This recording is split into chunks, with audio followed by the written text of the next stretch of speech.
الحمد لله رب العالمين، الصلاة والسلام على سيد الأنبياء والمرسلين.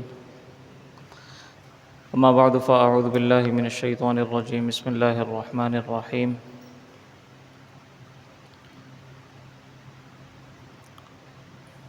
فلما بلغ معه السعي قال يا بني إني أرى في المنام أني أذبحك فانظر ماذا ترى. قال يا أبت افعل ما تؤمر ستجدني إن شاء الله من الصابرين. فلما أسلم وتله للجبين وناديناه أن يا إبراهيم قد صدقت الرؤيا إنا كذلك نجزي المحسنين إن هذا لهو البلاء المبين وفديناه بذبح عظيم. صدق الله مولانا العلي العظيم وبلغنا رسوله النبی الکریم. حمد و صلات کے بعد حضرات ذی وقار، چونکہ قربانی کے دن قریب ہیں، لہٰذا اسی مناسبت سے آج قربانی کے تعلق سے کچھ بات کریں گے. قربانی کا لفظ جب کہا جاتا ہے تو سب سے پہلے ذہن میں سوال پیدا ہوتا ہے کہ قربانی حقیقت میں ہے کیا؟ قربانی کا حقیقی مفہوم کیا ہے؟ تو علماء نے لکھا ہے، امام رازی نے بھی لکھا ہے اپنی تفسیر میں، تفسیر کبیر میں، کہ کوئی بھی چیز جو اللہ کے قرب کا ذریعہ بنتی ہو وہ قربانی ہے، قربان ہے، یعنی قربانی ہے. پھر چاہے وہ ذبیحہ ہو یا کوئی صدقہ ہو، یہ سب کیا ہے؟ قربان، کیونکہ یہ اللہ کے قرب کا ذریعہ بنتا ہے. اصل میں قربانی کا جو تصور ہے وہ ہے قرب الہی. اور قربانی کو بڑی تاریخی حیثیت بھی حاصل ہے کہ قرب الہی کے لیے اللہ کی بارگاہ میں نذرانے پیش کیے جاتے رہے ہیں. تاریخ انسانی میں سب سے پہلا واقعہ جو قربانی کا ملتا ہے، قرآن کریم نے اس کو بیان کیا ہے، وہ ہے حضرت آدم علیہ السلام کے بیٹوں حابیل اور قابیل کے قصے میں. سورہ مائدہ کے اندر اللہ رب العزت نے اس کو مفصل بیان فرمایا ہے. آیت نمبر 27 تا 31 فرمایا وَاتْلُ عَلَيْهِمْ نَبَأَ ابْنَيْ آدَمَ بِالْحَقِّ، کہ اے نبی ان لوگوں کے سامنے آدم کے دو بیٹوں کا واقعہ حق کے ساتھ بیان فرما دیں. اذ قربا قربانا فتقبل من احدهما ولم يتقبل من الاخر، کہ جب ان دونوں نے قربانیاں پیش کیں تو ایک کی جانب سے قبول کر لی گئی، دوسری کی جانب سے قبول نہیں کی گئی. قال لأقتلنک، تو جس کی جانب سے قبول نہیں ہوئی اس نے دوسرے والے کو کہا کہ میں تمہیں قتل کر دوں گا. تو وہ جو دوسرا والا تھا وہ طبعاً مزاجاً نیک تھا، منکسر المزاج تھا، تقوی والا تھا. تو اس نے کہا کہ لئن بسطت الی یدک لتقتلنی ما انا بباسط یدی الیک لاقتلک، کہ اگر تم میری طرف ہاتھ بڑھا بھی دیتے ہو مجھے قتل کرنے کے لیے، ما انا بباسط یدی الیک لاقتلک، میں اپنا ہاتھ تمہاری طرف نہیں بڑھاؤں گا تمہیں قتل کرنے کے لیے. تمہیں قتل کرنا ہے تم کر دو، میں نہیں لڑوں گا تم سے. ما انا بباسط یدی الیک لاقتلک انی اخاف اللہ رب العالمین، میں اللہ سے ڈرتا ہوں جو رب العالمین ہے، جو تمام عالمین کا پروردگار ہے، میں اس سے ڈرتا ہوں۔ پھر کہا کہ انی ارید ان تبوء باسمی واسمک فتکون من اصحاب النار وذلک جزاء الظالمین۔ اگر ایسا ہوا کہ میں نے تمہیں قتل نہیں کیا، تم نے مجھے قتل کر دیا، تو پھر کیا ہوگا کہ تم اپنے گناہوں کا تو بوجھ لے کر جاؤ گے ہی، ساتھ میں میری بھی جو خطائیں ہوں گی وہ بھی تم اپنے ساتھ ہی لے جاؤ گے، اور ظالمین کو یہی بدلہ ملتا ہے، ظلم کرنے والوں کو یہی بدلہ ملتا ہے۔ فطوعت له نفسه قتل اخیہ فقتله فاصبح من الخاسرین۔ پھر نفس تو لگا ہوا ہے نا ہر ایک کے ساتھ، نفس نے ابھارا اور اس کے سامنے اچھا کر کے دکھایا اس فعل کو کہ نہیں بھائی تمہیں اس کو مار دینا چاہیے، جب تم نے ٹھان لی ہے تو پھر تم اس کو قتل کر دو، اپنے بھائی کو قتل کر دو۔ نفس نے ابھارا، اس نے قتل کر دیا، اور پھر اس کے بعد فاصبح من النادمین فاصبح من الخاسرین۔ پھر کیا ہوا؟ فبعث اللہ غرابا یبحث فی الارض۔ اب قتل تو کر دیا، لاش پڑی ہوئی ہے، اب سمجھ میں نہیں آ رہا کہ لاش کا کیا کریں۔ یہ روئے زمین پر پہلا قتل تھا، اور ظاہر ہے کہ اس کے بعد کچھ بھی سمجھ میں نہیں آیا کہ اس کا کیا کیا جائے۔ پھر ایک کوا آیا، کوے نے آ کے زمین کھودی اور زمین کھود کر ایک دوسرے کوے کو دفنایا، یہ پورا واقعہ ایک ہوا۔ تو پھر اس نے جب یہ دیکھا تو اس نے کہا کہ مجھ سے اچھا تو کوا ہے۔ فبعث اللہ غرابا یبحث فی الارض لیریہ کیف یواری سوءۃ اخیہ۔ یہ دکھایا کہ دیکھو کس طرح بھائی کو دفن کیا جائے گا، تو اس نے کہا کہ قال یا لیت اعجزت ان اکون مثل هذا الغراب فاواری سوءۃ اخی فاصبح من النادمین، کہ مجھ سے اچھا تو یہ کوا ہے، اس نے کم از کم یہ کر کے دکھا دیا، مجھے تو اتنا بھی سمجھ میں نہیں آیا۔ بہرحال تو یہ ایک وہ واقعہ قصہ ہے جو اختصار کے ساتھ قرآن نے بیان کیا ہے، ایک حساب سے تفصیل بھی ہے، لیکن مزید جو اس کے اندر پوشیدہ واقعات ہیں وہ مفسرین نے تفاسیر کے اندر بیان کیے ہیں۔ واقعہ کچھ یوں تھا کہ حضرت آدم علیہ نبینا علیہ الصلاۃ والسلام سے چونکہ انسانیت کی ابتدا ہوئی تھی، ظاہر ہے کہ لڑکیاں بھی انہی سے پیدا ہونی تھیں اور لڑکے بھی انہی سے پیدا ہونے تھے، کوئی اور تو موجود نہیں تھا کہ ان سے لڑکیاں پیدا ہوں، ان سے لڑکے پیدا ہوں، اور پھر ان کی آپس میں شادیاں اور پھر نسل انسانی آگے بڑھے۔ تو چونکہ حضرت آدم اور حضرت حوا ہی موجود تھے، تو اللہ تعالیٰ نے ان کے لیے یہ قانون بنایا تھا کہ آپ کے جو بچے ہوں گے نا ان کی آپس میں شادیاں ہوں گی،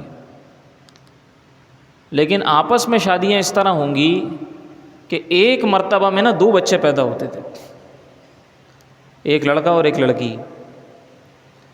تو جو بڑا تھا اس کا نام تھا قابیل، جس نے قتل کیا ہے۔ قابیل کے ساتھ جو لڑکی پیدا ہوئی اس کا نام تھا اقلیمہ، اور جو ان سے چھوٹا تھا ان کا نام تھا حابیل۔ حابیل کے ساتھ جو لڑکی پیدا ہوئی اس لڑکی کا نام لبودہ آتا ہے یا لیوزا بھی آتا ہے۔ تو اب یہ جو قابیل کے ساتھ لڑکی پیدا ہوئی تھی اقلیمہ، اللہ کے بنائے ہوئے قانون کے مطابق حابیل کا رشتہ اقلیمہ کے ساتھ ہونا تھا، اور قابیل کا جو حابیل کے ساتھ لڑکی پیدا ہوئی تھی لبودہ اس کے ساتھ ہونا تھا۔ لیکن قابیل جو تھا، قابیل نے کہا کہ نہیں مجھے تو اقلیمہ سے شادی کرنی ہے۔ اب حضرت آدم علیہ السلام نے سمجھایا، والدہ محترمہ نے سمجھایا، اللہ کا قانون ہے، لیکن وہ بضد تھا، وہ اپنی ضد پر اڑ گیا، متکبر سا شخص تھا، وہ نبی زادہ ہے، لیکن اب کہیں سے تو ان چیزوں کی ابتدا ہونی ہے۔ ابھی دیکھیں نا، قتل بھی ہوا، پھر قتل کے بعد لاش کی تدفین بھی ہوئی، ان ساری چیزوں کا بھی اظہار ہونا ہے، تو ظاہر ہے کہ یہ انسانوں سے ہی ہونا ہے۔ بہرحال ان ساری چیزوں کے اندر حکمت ہوتی ہے اللہ کی طرف سے۔ اس نے کہا کہ نہیں مجھے تو اسی سے شادی کرنی ہے۔ اب پھر یہ ہوا کہ چلو ایسا کرو کہ دونوں قربانیاں پیش کرو اللہ تعالیٰ کی بارگاہ میں، جس کی قربانی قبول ہو جائے وہ اکلیمہ سے شادی کر لے۔ اب دونوں نے قربانیاں پیش کیں۔ یہ جو تھا حابیل کا جو پیشہ تھا وہ تھا بکریاں چرانا، یہ بکریاں چراتے تھے، اور جو بڑا والا تھا قابیل، اس کا پیشہ تھا زراعت، کاشتکاری، پھلوں کی سبزیوں کی زراعت وہ کیا کرتا تھا۔ اب دونوں نے ظاہر ہے کہ جو کچھ ان کی فیلڈ تھی، جو کچھ ان کا پیشہ تھا، انہی میں سے نکال کے اللہ کی بارگاہ میں قربانی کے لیے پیش کرنا تھا۔ اور قربانی اس وقت ایسے ہوتی تھی کہ ایک جگہ مخصوص تھی، وہاں لے جا کر اپنا اپنا حصہ رکھ دیا کرتے تھے۔ آگ ایک آتی تھی آسمان سے، تو اس آگ نے آ کر اگر کھا لیا تو اس کا مطلب یہ ہے کہ قربانی قبول ہوگی، اور اگر آگ نے نہیں کھایا تو قربانی قبول نہیں ہوگی۔ لہٰذا یہ جو قابیل تھا یہ ویسے ہی متکبر تھا، تو اس نے گلے سڑے پھل اور گلی سڑی چیزیں جو ہے نا کہ وہ قربانی تو کرنی ہے، اللہ کی بارگاہ میں ہی تو دینی ہے، یعنی مقصد یہ تھا کہ یہ تو ضائع ہو جائے گا، آگ آئے گی کھا کے چلی جائے گی، یہ تو ضائع ہو جائے گا، تو ہم گلا سڑا نکال کر وہ رکھ دیں۔ اور جو حابیل تھا وہ چونکہ متقی تھا، منکسر المزاج تھا، اس نے اپنی بکریوں میں سے خوبصورت ترین بکری نکالی اللہ کی بارگاہ میں قربان کرنے کے لیے۔ اب دونوں نے لے جا کے رکھ دیا۔ جب دونوں نے لے جا کے رکھ دیا تو اللہ کی بارگاہ میں حابیل کی قربانی قبول ہو گئی اور قابیل کی قربانی قبول نہیں ہوئی۔ تو اس شرط کے مطابق بھی اب طے یہ پایا کہ حابیل کی شادی ہو جائے گی اکلیمہ کے ساتھ۔ تو اب جو ہے نا وہ قابیل کو غصہ آ گیا۔ قابیل نے بولا یہ میں نہیں ہونے دوں گا، بس ایک طیش ہوتا ہے، ایک انتقام ہوتا ہے نا، حسد ہوتا ہے، اور نہ جانے آپ اس کو جو کچھ نام دیں، بغض کہیں، حسد کہیں، تکبر کہیں، اناد کہیں، تو بس اس نے کہا کہ اب میں اس کو قتل کروں گا، لہٰذا وہ قتل ہو گیا۔ تو اب جو حابیل کے الفاظ ہیں، حابیل کے الفاظ یہ ہیں کہ اللہ تعالیٰ متقین کی قربانی کو قبول کرتا ہے، انما یتقبل اللہ من المتقین، اللہ نے تو متقین کی قربانی کو قبول کرنا ہے۔ تو یہاں سے یہ بات ہمیں سمجھ میں آتی ہے کہ دیکھیں اب ہمارے سامنے تو نہیں ہے کہ کس کی قربانی قبول ہوئی کس کی نہیں قبول ہوئی، اب آسمان سے تو آگ نہیں آتی، اب ہمیں نہیں پتہ کہ ہماری قربانی قبول ہو رہی ہے، پڑوسی کی ہو رہی ہے نہیں ہو رہی، کس کی ہو رہی کس کی نہیں ہو رہی، سب اپنی اپنی طرف سے عمل کر رہے ہیں، لیکن خبر نہیں ہے کہ قبول بھی ہوا کہ نہیں ہوا۔ خبر ہوگی مرنے کے بعد، یا تو قبر میں پتہ چلے گا یا حشر میں پتہ چلے گا، تو خبر ہوگی اس دنیا سے جب آنکھیں بند ہو جائیں گی اس کے بعد۔ اچھا دنیا میں بھی اللہ تعالیٰ اس کا صلہ تو عطا فرماتا ہے، اب انسان وہ اس کو محسوس کرے یا نہ کرے۔ بہرحال یہ طے شدہ ہے کہ قربانی قبول ہوتی ہے اہل تقویٰ کی، جو تسلیم و رضا کے ساتھ اللہ کی بارگاہ میں قربانی پیش کرتے ہیں۔ نام و نمود والے، ریاکاری والے، اور وہ لوگ کہ جو ایک دوسرے کی ضد میں آ کر کوئی بھی چیز قربان کر رہے ہوتے ہیں، یا وہ لوگ کہ جو یہ دیکھ کر کہ بھائی کم سے کم پیسے ہمارے نکلیں اور سستے سے سستا اور کمزور سے کمزور، لاغر سے لاغر چیز وہ ہم کر دیں، اگر نیت یہ ہے، ہمیشہ چھوٹا جانور یا کمزور جانور خریدنے والے کی نیت یہ نہیں ہوتی، ہو سکتا ہے کہ اس کی استطاعت ہی اتنی ہو، لیکن اگر کسی کی نیت یہ ہے کہ بھائی یہ تو جانے اللہ کی راہ میں، اس کا گوشت تو کٹ کے غریبوں میں بٹ جانا ہے، لہذا کم سے کم نکالو اللہ تعالیٰ کی راہ میں، تو پھر یہ قبولیت کے قریب نہیں ہوگی، پھر یہی والا حال ہوگا کہ جو قابل کی قربانی والا حال ہوا تھا۔ لہذا اللہ کی بارگاہ میں جب دینا ہے تو پھر اچھے سے اچھا دینا چاہیے۔ ہم دیکھیں نا، ہم کسی غریب کو دیتے ہیں، اللہ کی راہ میں جب کسی کو دیتے ہیں تو ہم کیا دیتے ہیں اور کس طرح دیتے ہیں؟ بڑے بوجھل دل کے ساتھ، اور بہت چھوٹا سا نوٹ، اور ان نوٹوں میں بھی جو پرانا ترین نوٹ ہوگا، 100 روپے کا بھی نوٹ نکالیں گے تو وہ والا نکالیں گے جس پہ پین کے نشان بنے ہوں گے، جس پہ پان کے نشان لگے ہوں گے، جو بالکل بوسیدہ ہو رہا ہوگا وہ دیں گے کسی غریب کو یا اللہ کی راہ میں، اچھا والا کڑک نوٹ بھی نہیں دیں گے، حالانکہ ڈینومینیشن تو دونوں کی سیم ہے، دونوں 100 روپے کے نوٹ ہیں۔ تو یہ جو ہمارا مزاج ہے کہ اللہ کی راہ میں دیتے وقت ہمارا ہاتھ کھنچ جاتا ہے، بڑی مشکل سے 10 کا 100 کا نوٹ ہماری جیب سے نکلتا ہے، لیکن جب خود اڑانے جاتے ہیں یا اپنی فیملی پر خرچ کرتے ہیں تو پھر کوئی انتہا نہیں ہوتی۔ ایک رات میں ایک ریسٹورنٹ پہ 5-5 10-10 ہزار روپے اڑا دینا یہ معمول کی بات ہے، لیکن کسی کا چولہا جلانا اور کسی کا پیٹ بھرنا یہ ہمارے لیے بہت مشکل ہوتا ہے۔ یہ سوچ وہی ہے جو ایک قابل والی سوچ تھی، ایک متکبر کی سوچ ہوتی ہے۔ بہرحال تو ذبیحہ ہو یا صدقہ ہو، یہ سب اہل تقویٰ کا ہی قبول ہوتا ہے۔ صدقہ بھی اہل تقویٰ کا قبول ہوتا ہے، جو اللہ کی رضا کے لیے خوش دلی کے ساتھ، خوشنودی کے ساتھ، اپنی استطاعت کے مطابق اللہ کی راہ میں خرچ کرتا ہے اور خوشی خوشی کرتا ہے، خوش دلی کے ساتھ۔ نبی علیہ الصلوۃ والسلام نے ارشاد فرمایا نا کہ قربانیاں خوش دلی کے ساتھ کرو، اس لیے کہ یہ تمہاری سواریاں بنیں گی۔ فَإِنَّهَا عَلَى الصِّرَاطِ مَطَايَاكُمْ، انہوں نے تمہاری سواریاں بننا ہے پل صراط پر۔ سَمِّنُوا ضَحَايَاكُمْ، اپنی قربانیوں کو خوب کھلاؤ، خوب فربا کرو۔ بہرکیف تو بات چل رہی تھی قربانی کی، تو انسان کی پوری زندگی وہ قربانی سے بھری پڑی ہوتی ہے، اپنے تعلقات میں، اپنے رشتوں میں، منصب میں، دولت میں، ہر جگہ انسان قربانی دے رہا ہوتا ہے، یا آپ یہاں پر قربانی کو ایثار کے لفظ سے بھی تعبیر کر سکتے ہیں۔ ہر جگہ جہاں بھی قربانی کی بات ہوگی وہاں یہ شرط ضرور ہوگی کہ خلوص نیت ہونا چاہیے، خلوص نیت ہونا چاہیے۔ امام غزالی نے لکھا ہے نا کہ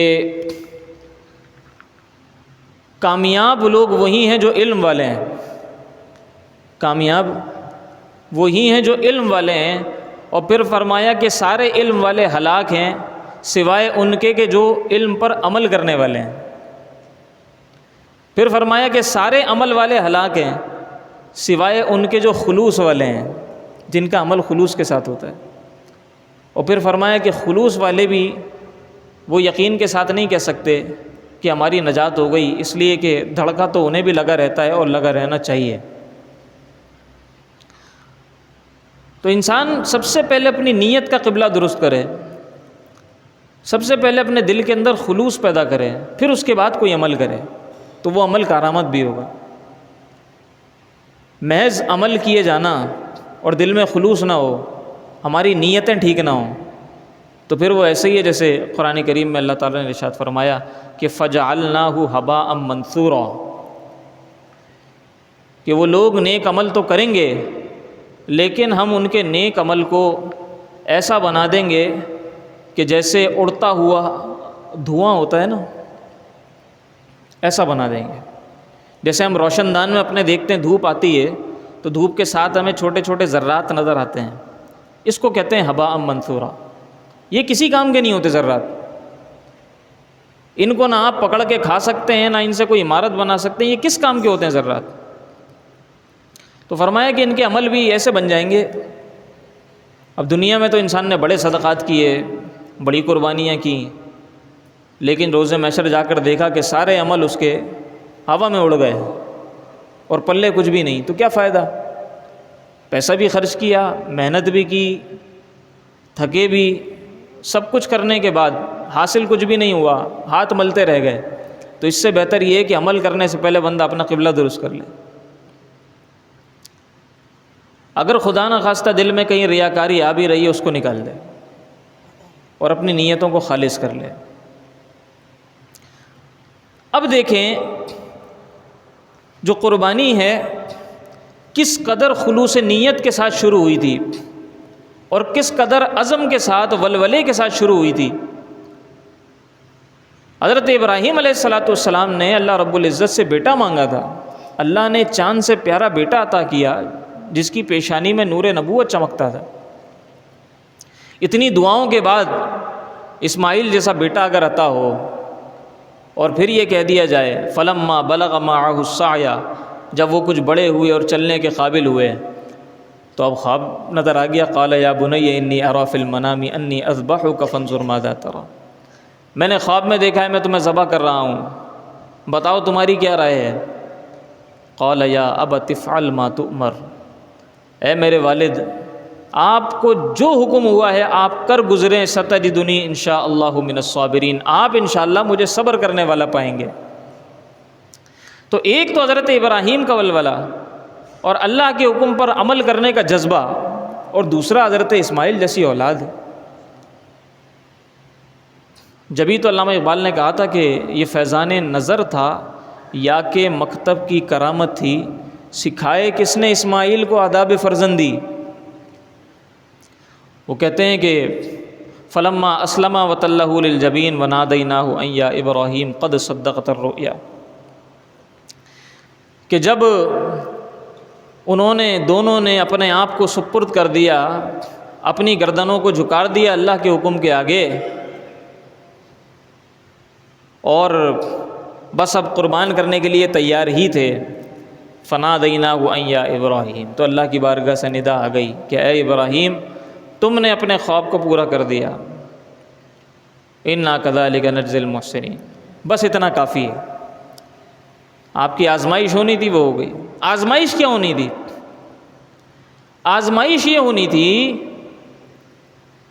کہ اللہ رب العزت کی محبت دل کے اندر سب سے زیادہ ہو، اولاد کی محبت، مال کی محبت، کسی بھی چیز کی محبت اللہ کی محبت پر غالب نہیں ہونی چاہیے۔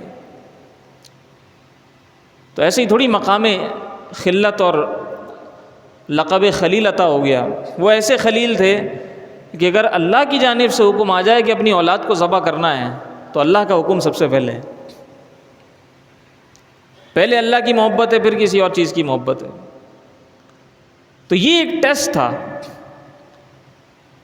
اور اصل میں تو یہ ہمارے لیے ایک اظہار تھا کہ دیکھو اللہ کی محبت اس طرح رکھنی ہے، اور دل میں اس طرح اللہ کی محبت خالص ہونی چاہیے کہ اس کے ساتھ کوئی بھی چیز مکس اپ نہ ہو۔ اللہ کا حکم جب آ جائے کچھ کرنے کا، پھر چاہے وہ تمہاری عزیز ترین شے کیوں نہ ہو، اس سے تم علیحدہ ہو جاؤ، پھر تم اپنے آپ کو اللہ کے سپرد کر دو۔ یہ اصل میں قربانی۔ تو قربانی کرتے وقت اگر ہمارے دل پر بوجھ ہوتا ہے، اور قربانی کرتے وقت اگر ہمیں اللہ کی رضا اور خوشنودی حاصل ہوتی ہے، اور اگر ہم تقوی کی راہ پر چلتے ہیں، تو پھر ہم نے قربانی کا مفہوم صحیح طور پر سمجھا ہے۔ وگرنہ محض ہم نے ایک رسم تو ادا کی ہے، ٹھیک ہے سنت ابراہیمی بھی ہو گئی، ٹھیک ہے فریضہ بھی ادا ہو گیا، لیکن قربانی کی جو روح تھی نا، اس روح سے ہم کہیں دور چلے گئے۔ اللہ رب العزت ہمیں قربانی کی حقیقی روح کو حاصل کرنے اور عمل کی جو حقیقت ہے اس تک پہنچنے کی توفیق عطا فرمائے۔ وما علیہ الا البلاغ المبین۔